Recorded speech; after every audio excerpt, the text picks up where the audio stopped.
It's the middle of May 2024, and I'm 2 weeks into continuing my journey of learning to live off-grid.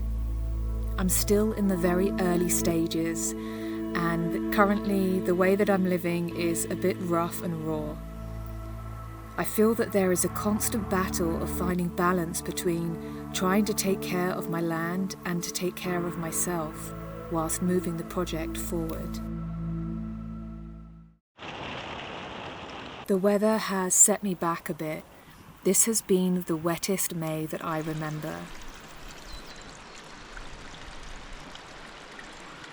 There's so much physical work to be done to manage and take care of the land. My energy levels are actually really low at the moment, and things feel like a struggle. I'm really hoping the summer sun will lift my gloomy mood and that I can get back into a healthy routine. Now that I have my pump on and I've got water to the tap outside of my yurt, it's time to fix the wastewater pipe from my sink. I've currently just been throwing the water outside, and I just really need to get things practical and working efficiently. The drinking water I still go and collect from the spring. I need to order the parts for my filter. I brought a load of seeds and herbs, flowers and medicinal plants, so I'm excited to start growing some things this year. There's so much work to be done that I feel like most of the time I just live in my scruffy work clothes. I'm really looking forward to going to some festivals and events this summer to have an opportunity to be able to dress more freely and femininely.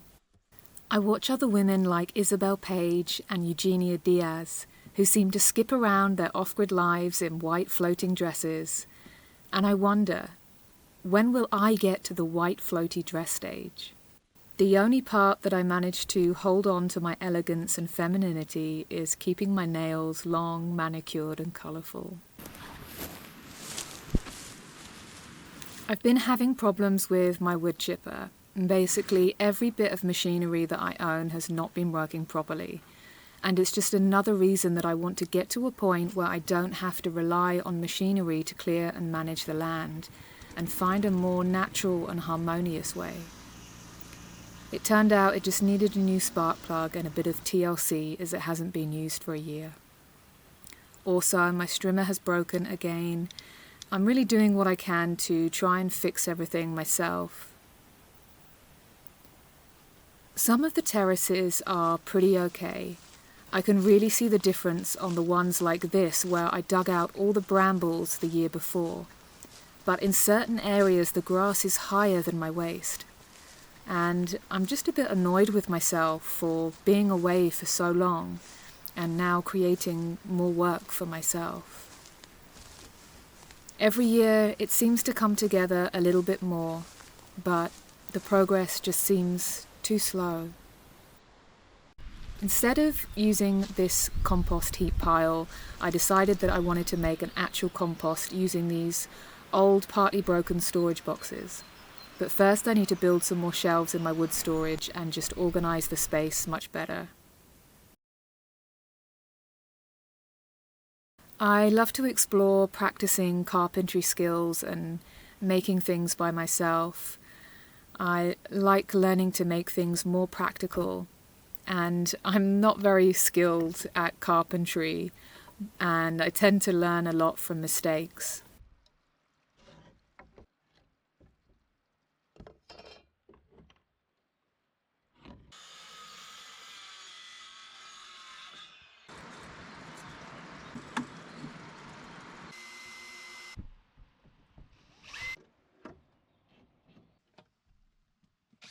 So this box is going to be my new compost.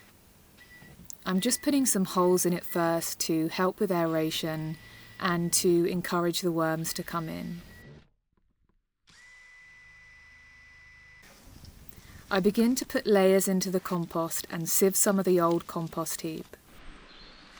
Because I cook everything from scratch, I have a lot of food scraps and veg peelings that are left over. So every few days I'm going to be putting my food waste into the compost, and hopefully in the next months I will have some nice good quality compost if I keep an eye on it and turn it occasionally.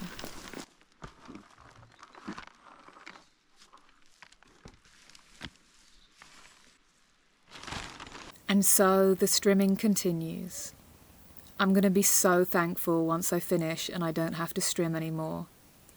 I could pay someone to do this work, but I'd rather save money and do it myself, as I'm on such a tight budget right now.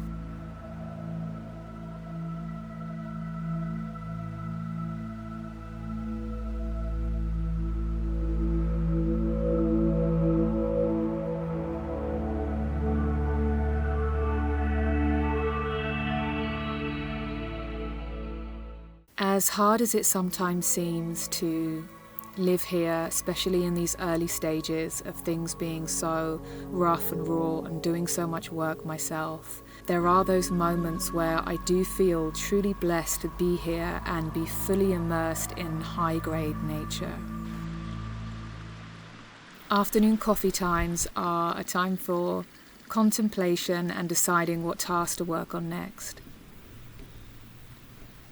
This area needs a small retaining wall. It gets a bit of water damage from the channel above it that overflows, and this area just really bothers me as I have to walk past it multiple times a day. I was fortunate enough to do a dry stone building course in Italy several years ago with an incredible female stonemason called Thea Alvin. Although we were building with schist and I have granite stone here on the land, which is quite different, I prefer to work with granite. I find it a bit easier.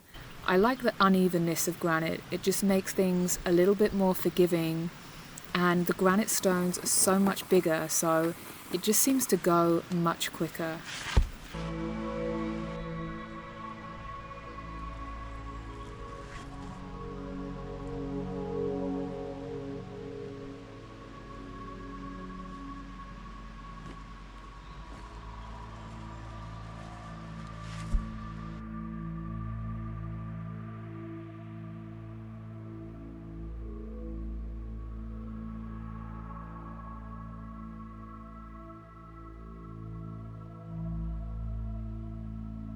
I really enjoy to do stonework.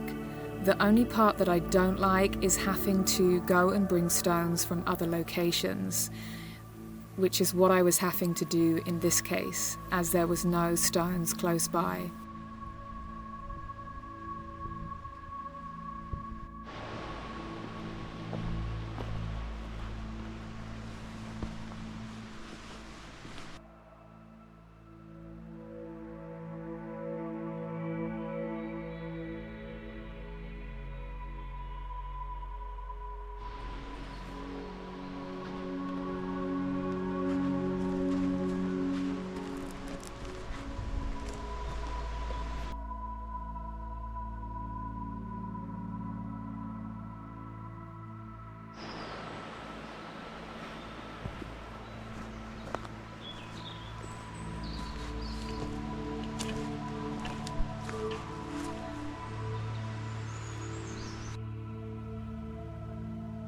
It's definitely not my finest work. I felt like I was doing this a bit rushed, and I still need to put some capstones on top, but it will do for now.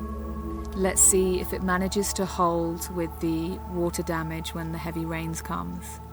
I'm actually pretty pleased with this, and it didn't take me very long at all, just a couple of afternoons. I'm really enjoying these sunny days, and I've realised now that summer is here, and I won't be having a fire on again for the next 3 to 4 months. So all of the firewood that I stocked up on can be put outside. I'm realising before I start with any of the other big projects that there are still so many small things that I need to do inside the yurt just to make things more practical. and to really get my space a bit more organized before I can think about trying to create a space and a retreat for other people.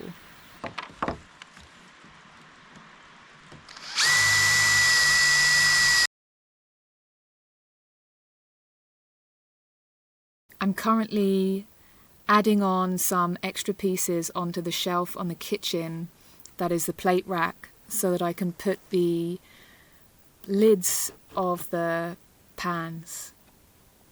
I really enjoy working with random pieces of wood and being creative. I think it's one of the things that I really like about off-grid is having that more kind of rustic environment, just such a great opportunity to play and explore and be creative and make things. And it doesn't really matter if I make mistakes because it's rustic anyway.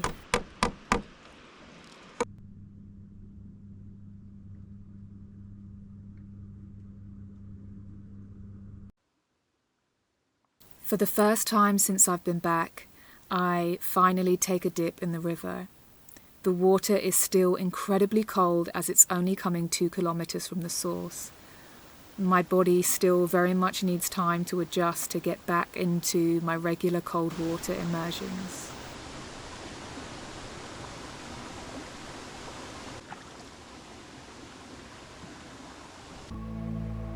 So the first month went by really quickly, and I feel like I'm really behind schedule. My energy levels are really low and I don't seem to be able to pick myself up. I'm beginning to question whether this path of living off-grid is really right for me. Why does my sole mission to learn to live in harmony with the earth feel like such a burden? How do I bring more ease and joy into this project? Please like, subscribe, and follow along on my journey.